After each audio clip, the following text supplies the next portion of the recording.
entre nous. Je suis très heureux de vous rencontrer et je remercie les organisateurs de m'avoir invité à prendre la parole 10 minutes sur le thème qui vous réunit, en quête de Dieu.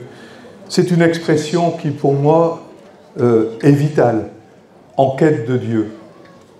Parce que nous vivons dans une société qui a perdu le sens de la quête de Dieu, de la quête de la transcendance.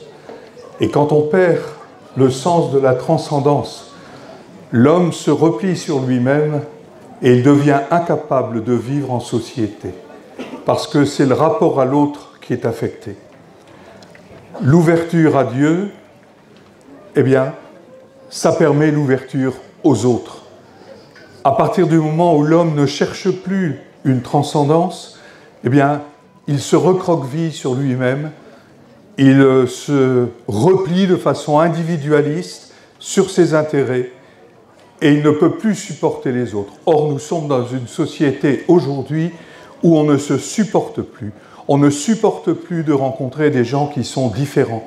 On veut les exclure de notre espace social. Les OQTF, un mot horrible. Quelqu'un qui est différent doit être écarté. Alors, en quête de Dieu, eh bien, c'est notre responsabilité, croyant de toute confession. J'avais un professeur de théologie qui disait « Le rôle des croyants dans une société et de vous qui vous préparez à devenir théologien, c'est de garder la question de Dieu ouverte dans la société. » Or, cette question de Dieu, elle a été évacuée de la société. Et je crois que nous avons là une des causes, ce n'est pas la seule, mais une des causes de la crise sociale que nous traversons. Alors, comment comprendre la situation actuelle d'une société qui ignore la question de Dieu? On peut même plus dire qu'elle l'écarte, on n'est plus à la période où on combat la question de Dieu, c'est une indifférence tranquille. Dieu n'est plus une question, il a disparu des écrans radars.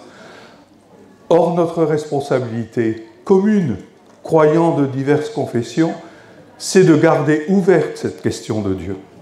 Parce que la quête de Dieu, c'est chercher au-delà de nous-mêmes, et quand on va au-delà de nous-mêmes, on rencontre d'abord les autres, et on rencontre Dieu. Et pour moi, c'est une crise de la modernité dans laquelle nous nous trouvons. C'est cela qui explique l'évacuation de la question de Dieu. L'homme a pensé pendant longtemps qu'il était au centre de la création. Mais il y a eu, si je reprends l'expression de Freud, 3 blessures qui ont été infligées par la science à l'amour-propre de l'humanité. L'homme a été dégagé du centre de l'univers. Je ne vais pas développer, mais il y a Copernic qui déloge de la place la Terre, elle n'est plus le tout de l'univers, il y a le Soleil, et donc un univers beaucoup plus large. Il n'y a pas que la Terre. Il y a eu Darwin qui nous apprend, avec les théories de l'évolution, que l'homme est un animal parmi les autres animaux. Donc, la prépondérance de l'homme, par sa position dans l'univers, par sa position dans le monde animal, et puis après, il y a eu Freud, avec ce qu'il nous dit de l'inconscient, et qui vient nous dire « mais l'homme n'est pas maître dans sa propre maison, parce qu'il est mu par un inconscient, par un désir. » Donc l'homme se trouve délogé. Alors pour essayer de se récupérer, eh bien, il dit ce qui reste spécifique à l'homme, c'est la raison. La raison qui permet de comprendre et la raison qui permet de maîtriser les choses, de maîtriser le réel. Et c'est le développement donc de la rationalité instrumentale, c'est-à-dire on comprend le réel et à travers les techniques, on le maîtrise. Et du coup, l'homme coupe toute référence à une transcendance, il se replie sur lui-même sur son spécifique et en disant « il me reste, je suis un être rationnel et ça, personne ne va me l'enlever ». Alors il se lance à fond dans la connaissance des réalités, dans la maîtrise de ces réalités par la technique et la science, et finalement il finit par se prendre pour le petit Dieu qui organise tout. Alors évidemment, bien, la quête de Dieu, rappelez qu'elle est vitale pour l'homme, son avenir et pour la société, c'est un enjeu extraordinaire et c'est vraiment, je me sens vraiment en phase avec la recherche qui a été initiée dans cette 9e rencontre des musulmans du Havre. Et cette quête de Dieu, nous avons intérêt à le vivre dans un dialogue, dans une rencontre entre croyants. J'ai bien connu Pierre Claverie, qui a été évêque d'Oran, qui a été assassiné le 1er août 1996, et l'Église l'a reconnu comme une personne exemplaire dans son enseignement. Il a été déclaré bienheureux, et il disait « Nul ne possède Dieu, nul ne possède la vérité, et j'ai besoin de la vérité de l'autre. » Pierre, que je connaissais bien, reconnaissait une part d'incontournable, d'inconnaissable en Dieu. Dieu est toujours au-delà de ce qu'on peut en dire, des représentations qu'on peut avoir de lui. Et le dialogue entre croyants de diverses religions est nécessaire pour nous stimuler dans la quête de Dieu, pour découvrir comment Dieu vient à nous, à notre humanité, dans la révélation de sa parole. Bien sûr, nous avons des différences entre chrétiens et musulmans, mais nous appartenons à une tradition qui repose sur une révélation de Dieu. Dieu veut entrer en conversation avec l'humanité. Et il envoie sa parole. Vous le célébrez, vous, chers amis musulmans, la nuit du destin pendant le mois du Ramadan. Et nous le célébrons à Noël, quand nous disons « Le Verbe de Dieu, la parole de Dieu s'est faite chair en Jésus-Christ ».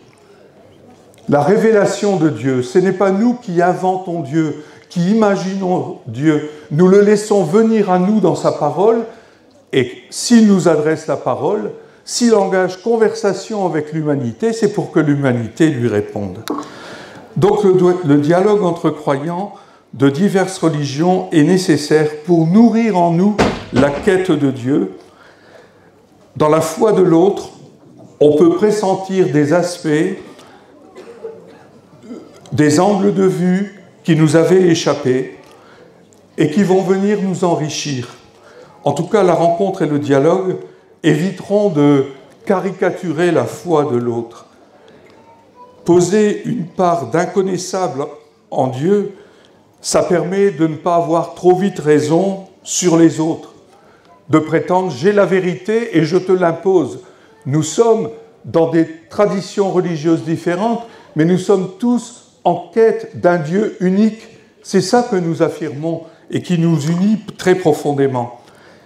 C'est quand on veut imposer sa vérité, c'est la source de toutes les intolérances qui aujourd'hui plombent la cohésion sociale et rendent impossible le vivre ensemble.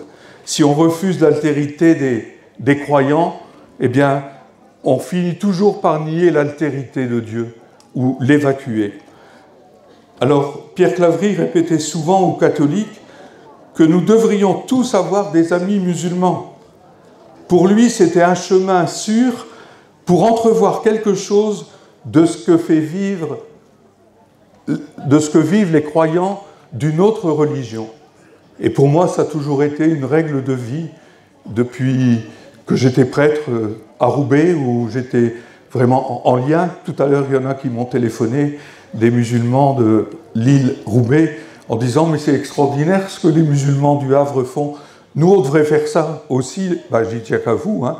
Vous n'avez qu'à vous organiser. » Mais voilà, cette nécessité de vivre la rencontre et l'amitié, de nous stimuler dans la recherche religieuse des uns et des autres, même si c'est dans des traditions différentes, mais de toute façon, nous sommes mobilisés et nous nous stimulons pour découvrir finalement ce Dieu unique qui dépassera toujours ce que nous en dirons ou ce que nous représentons. Nous avons besoin les uns des autres pour avancer sur les chemins de Dieu. Je vous remercie.